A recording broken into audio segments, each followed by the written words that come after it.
Welcome, everyone. I'm Brett Winton. I am the Chief Futurist at ARK Invest. Here I have with me Kathy Wood, and I believe Elon Musk has joined. I'm going to quickly read a disclosure. The information provided in today's conversation is for informational purposes only. It does not constitute an offer, solicitation, or recommendation regarding any investment product or service. Any reference to a particular company or digital asset, be it Bitcoin or whatever, is not an endorsement by ARK nor a recommendation by ARK to buy, sell, or hold any security. ARK and its clients, as well as its related persons, may but do not necessarily have financial interests in any of the things we may discuss. Historical results may be discussed or not indications of future results, and we can't discuss private or non-public material of any kind, and you should determine for yourself whether a particular service or product is suitable for their investment needs. Certain statements made today may be forward-looking statements. This could be about robots or kind of the future of X. Could be anything, and we reserve the right to change our mind about those forward-looking statements, and they involve all kinds of known and unknown risks and uncertainties. Actual results could differ materially. In addition, some information referred to here may be third-party information. We can't vouch for the accuracy or completeness of that third-party information. Hi, Kathy. How are you? Hi, Brett. We're trying to get Charlie Roberts in here as well. Yes. Brett is our chief futurist, and Charlie Roberts, who just joined us, is our chief investment strategist, and he and Elon know one another. Hoping we can get him in here. Maybe Brett, you can try. Yes. Elon should be on. Hi, Elon. How are you? Elon. Hey guys, I'm here.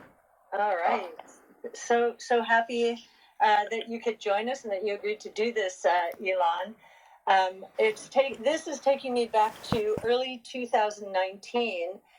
We were at Fremont doing a podcast with you when. Oh, yeah. Remember when Tesla was in production hell with the Model 3, and I think you were sleeping under your desk at that time, and you gave us a lot of time to really help us understand this story and what was going to happen, and the rest is history. So just wanted to recount that.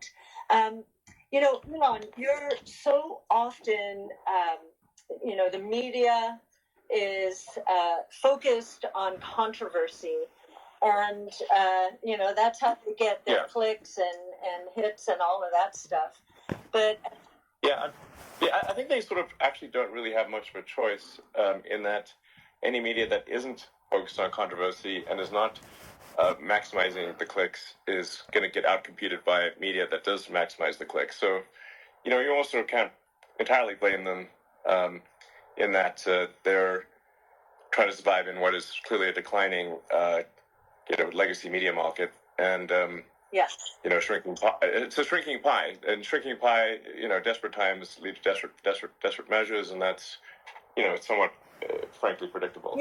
Yes. Well, that's not what we're about, as you know, at ARK. We're all about the future, trying to figure out the way the world's going to work, and I'd love to give you an opportunity right now to, address what you think mainstream media does not understand, because there's such a big story here.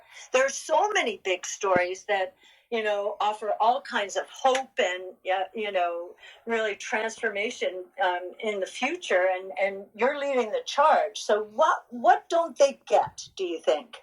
And what would you like them to understand?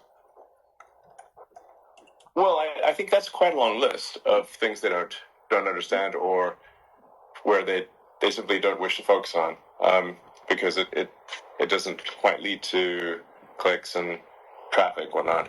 So, I guess I could go over at a high level what SpaceX and Tesla are accomplishing or have accomplished this year. Well, you just said that media is a dwindling pie, and you own a big kind of media platform franchise. How do you think about the future of X within that context, and how it should evolve? Well, I mean, X is actually growing in traffic. So, I mean, again, one doesn't know quite what to believe, but when you look at the traffic numbers, the traditional media is down, but X is up. Mm-hmm. So, I think that's cause for optimism. But of course, the traditional media would never actually write a story about that. And not going to write a story that says, "Hey, we're losing and X is winning," is a very unlikely headline. In fact, you see the opposite headlines, which are quite misleading, that X, FK, Twitter is dying or dead or whatever. I mean, how many times have we seen that headline? It's getting a little tedious. I mean, you could just press, repost the same thing every month, is what it seems like. So, so I think I feel quite optimistic about the sort of X platform and where it's going, and we're adding a ton of functionality that I think people will find useful. There's been immense progress in just the course of a year. We've accomplished more advancements in a year than I think Twitter had done in the prior at least 5 years. So, one of the we've been talking a lot about X. We know it. We own it in our venture fund, and we've been talking about the democratization that you are enabling. And in many ways, we just going back to Tesla, you'll remember that, when Tesla, when you were thinking about taking it private, I implored you, no, we've been supporting, the retail investor and others have been supporting Tesla. Don't take it private. You'll take it, away this incredible growth opportunity. And so thank you for that. That was a democratization move. But Twitter. Yeah, and I should say that your letter was influential. It played a significant role in the decision ultimately not to take the company private. We could have taken the company private. The downside was that it would have been quite a big distraction. So, and of course, it would have made it difficult for many investors to remain invested. The combination of factors of complexity, having to leave behind so many investors, really, those were the two factors that, why we decided not to take the company private. We absolutely could have. Yeah. I want to be just absolutely super clear about it. No, I know that. And we did have funding secured. So, it was more than enough funding. Yes. It's worth bearing in mind that, I was sued in a San Francisco court, which was jury shopped by a class action plaintiff law firm. It's important to bear in mind, in these class action lawsuits, the media will actually write as though it is actually an aggrieved shareholder, but in fact it is not. The true plaintiff is the class action law firm, and the plaintiff is simply a puppet. Yes. So, but the media never mentions this for some reason. Not at all. And one of the reasons you took Twitter private was, to really enable free speech. And again, the whole democratization, this democratization concept, we're all about that as well. We give our research away. We want people to understand how much the world's changing, how technologically enabled innovation is going to could transform everyone's lives for the better if they get on the right side of change. So thank you. Well, yeah, absolutely. So there's kind of like maybe an argument that sounds or kind of esoteric, but it is the way I actually think about it. That you can think of the X platform or social media in general as kind of a collective consciousness or group mind, and you want to have as much signal and as little noise as possible. Now, obviously, we've got a lot of work to do on that front, but you want your information to be coming at you from people who are experts in the field, or who are, in the case of, let's say, a war zone, literally in the field. And as opposed to filtered through journalists who are not experts in the field and who most of the time, probably 99% of the time, are literally not in the scene, at the scene. There's only a few reporters, sometimes only one reporter at the scene. So now, in the past, that it was the only way to have things work. That's why, so the legacy structure in the past was you had to have information filtered to media organizations, and then to and then they would decide what to publish, and they'd publish it, and then people would read really a small subset of what was actually going on in the world. Mm-hmm. And obviously a subset that was chosen by a handful of editors. Curated. Mm-hmm. Yeah, curated. So it's sort of, if the editors weren't that interested in the subject, you simply didn't hear about it. So now that's, in the past, especially in a non-internet world, that's kind of how things, there wasn't really another way to do it. Mm-hmm. You didn't really have a mechanism for connecting all of the humans. But now, with the internet and a fast-moving social media, or what social media is a terrible word, but fast-moving sort of platform like the X platform, you can actually get have all of the you can get all the people out there that are on the platform reporting in information, distilling it down, have people who are world-class experts in their field tell you exactly what's going on. I mean, if you see, for example, the AI discussions on X are by far the best. Absolutely. Anyway. Absolutely. Elon, I conceived of this open source research ecosystem that we've evolved in 2012. I never dreamed that Twitter, at the time it was for tweens and teens and celebrities, and there's still some of those on, but I never dreamed that it would become our primary platform for giving away our research and having dialogue with the people in the field out there who are innovating. We're getting information that no one else in the financial world doing it the traditional way is getting, just because we are engaging with these, with the innovators. So it's a marvelous platform, and I think it's the knowledge workers platform. Yeah. Hi, Elon. This is Charlie. Hey, how's it going? It'd be great to learn more about how you're thinking actually about the roadmap to expand X from where you see it today to where you see it becoming, and risks, challenges, and also opportunities of that, including AI, and how you see that transition. Well, along the lines of what I was saying earlier, it's really to kind of create a group mind or collective consciousness where every person is essentially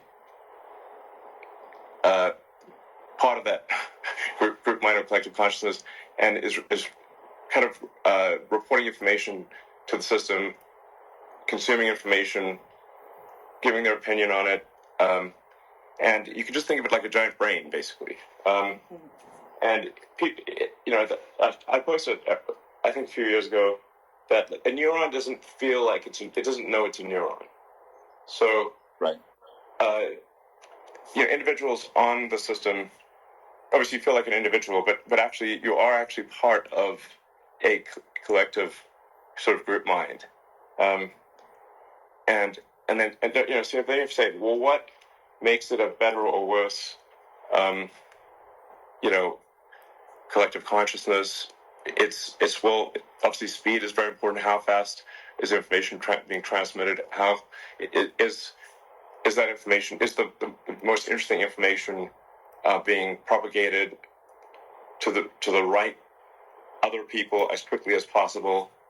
How much noise is in the system? Noise would be information that is either not interesting, obviously spam, scams,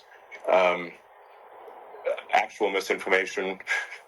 That term is overused. But just say information that is deviates from the truth, meaningfully. Because there's always this question of what is the truth, and it's like there's an old sort of police saying, for any given crime, there are at least 3 stories: the victim, the perpetrator, and the truth. Mm-hmm.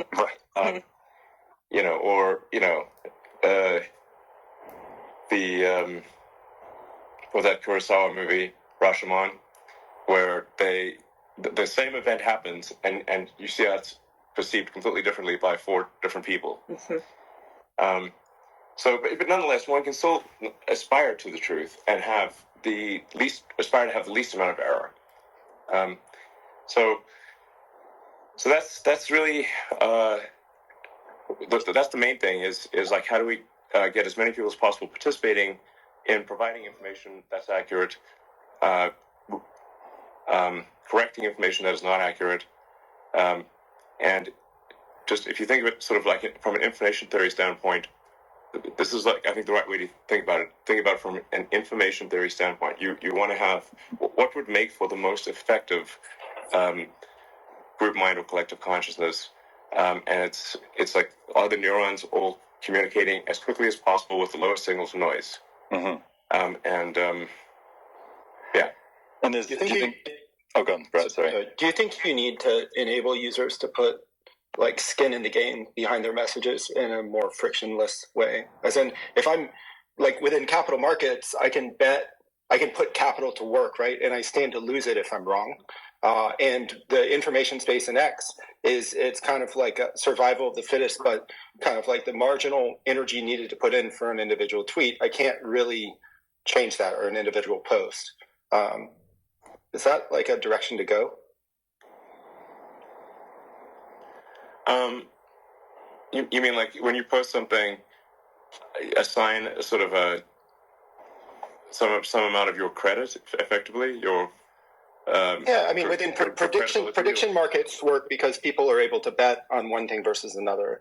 Like, conceptually, if I'm right about something, if I get some kind of, like, more than just reputational accrual, but capital accrual for being correct about something on X, is that a way to kind of increase essentially effective signal to noise within the network?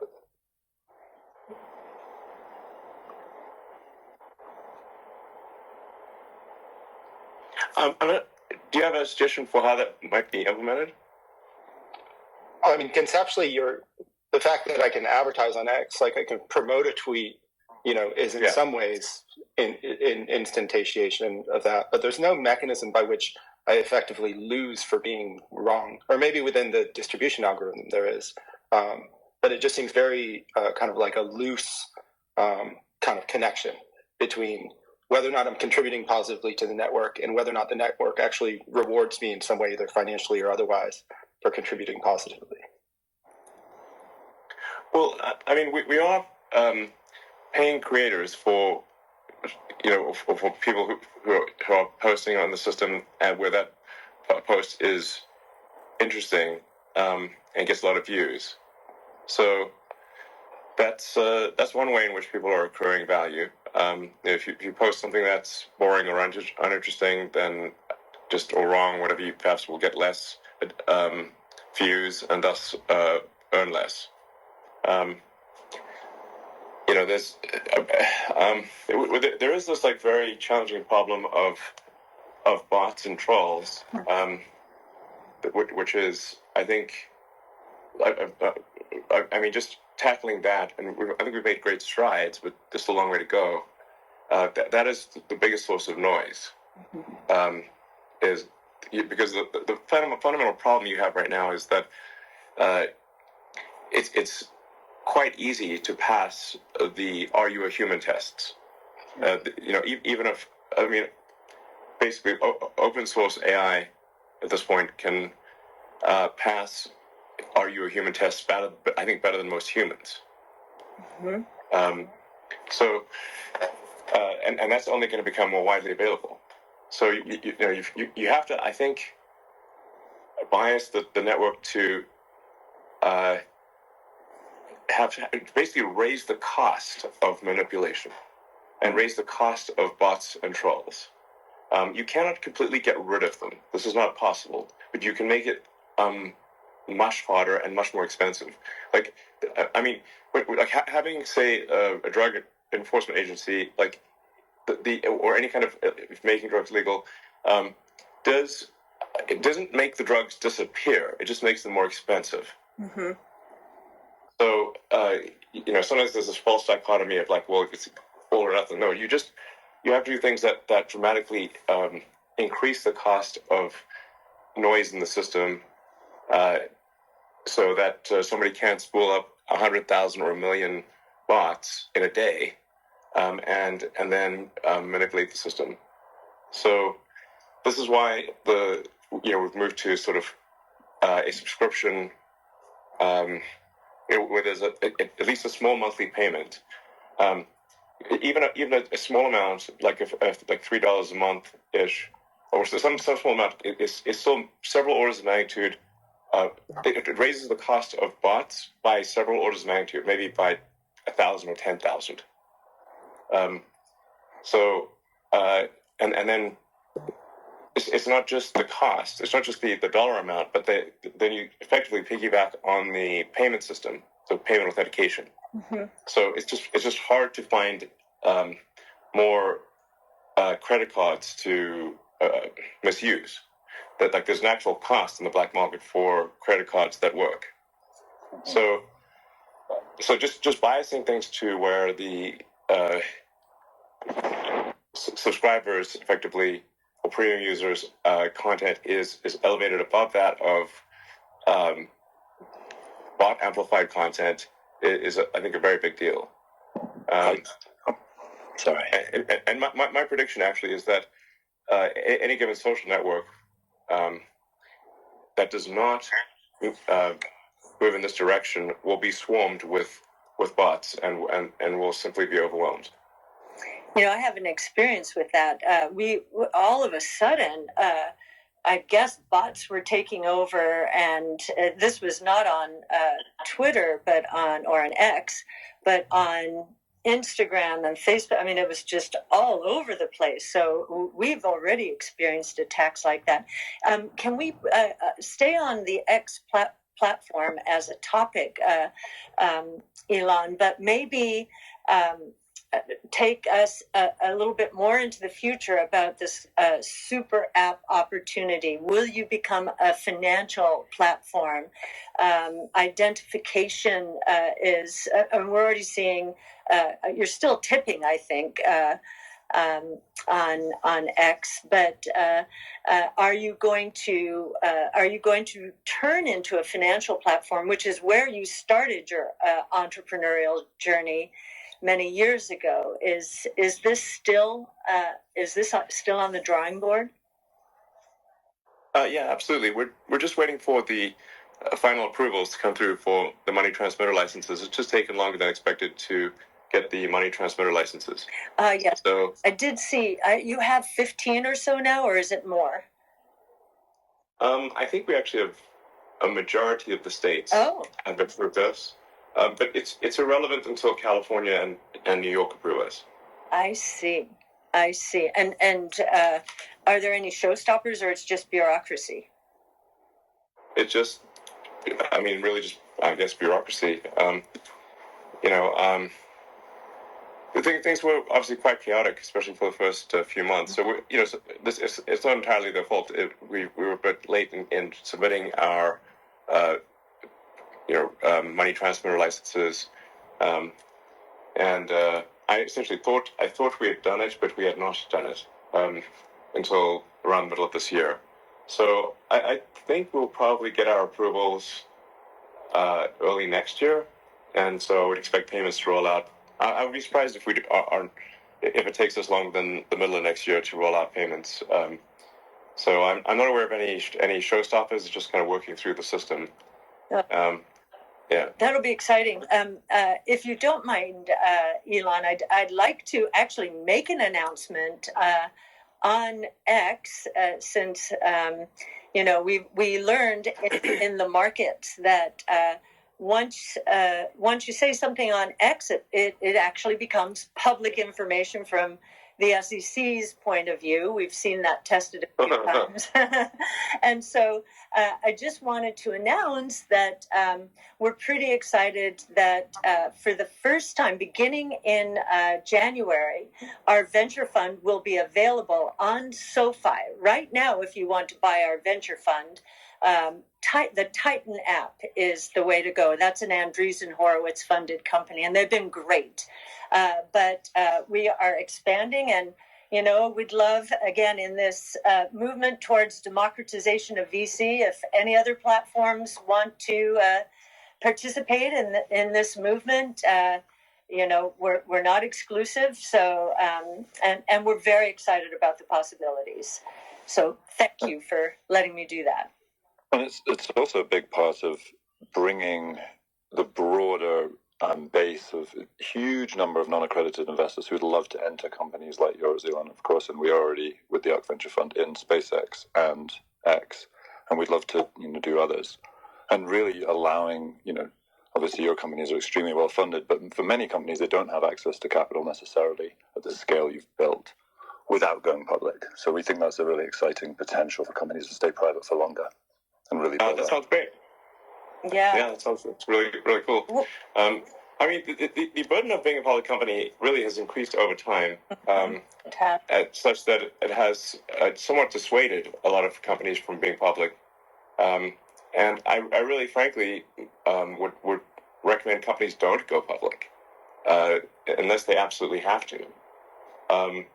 Do you think that going back to like the Model 3 ramp, when you had customers and shareholders going out and facilitating delivery of vehicles, do you think that could have happened without people having like skin in the game in the same way?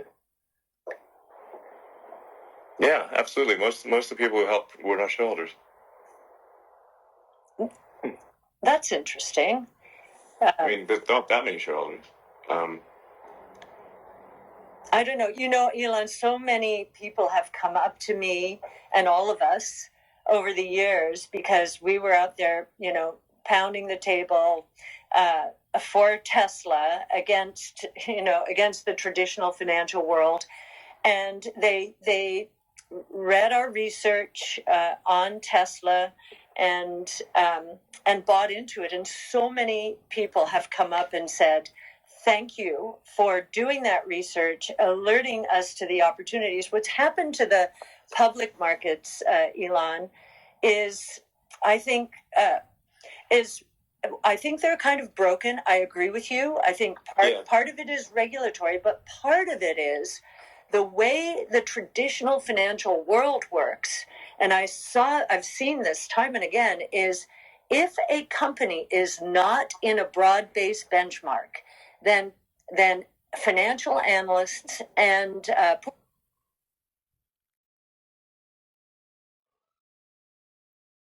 not in an index, I'm not competing against it. That's how broken it is. Instead of focusing on the future and which companies are going to be transformative and are going to scale brilliantly, they're very nicely situated in the past, in stocks that are where they are in benchmarks because of past performance. That's the other thing that's happened here. Sure. But it's important we change that, Elon. And Tesla, it has been a change maker in that regard. Sure, you didn't get into an index because of the way they construct them until Tesla was $500 billion.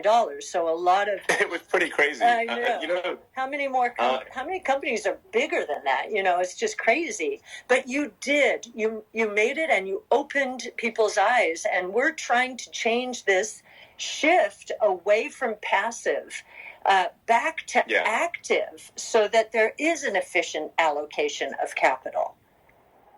Yeah, you're touching on a very important point, which is that I think the percentage of the market that is passive is too great at this point. So at the end of the day, somebody actually has to make an active decision. The passive investors are riding on the decisions of the active investors. And so the passive, investments like index funds and whatnot they're like they're an amplifier. It's like that, like an electric guitar amp or something. So but you don't want that amplifier gain to be too high, or you get essentially massive movements of the stock based on the decisions of maybe 4 or 5 active major stock pickers. Well, actually, it's a little more complicated. So if you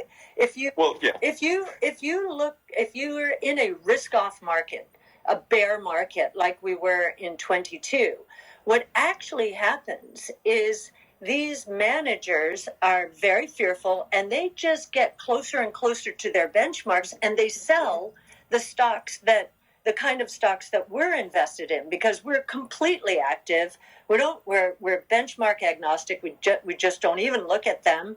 We're all about the future. So that's in a risk-off market. It punishes stocks that are not in indexes more than otherwise would be the case. And then, to your point, it rewards stocks that in a risk-on period that are growing very quickly, like yours. And as you say, yes, there's a pylon effect if they get into a benchmark. Now everybody has to consider them. So it's a really distorted way of that the public equity markets have evolved. Yeah, I mean, essentially, getting into any kind of index or passive fund will, I think, increase the volatility significantly, because just now it's amplified. That stock's now amplified by the passives. So and I think Bogle was a good idea to create Vanguard and passives, but it's just gone too far. It has.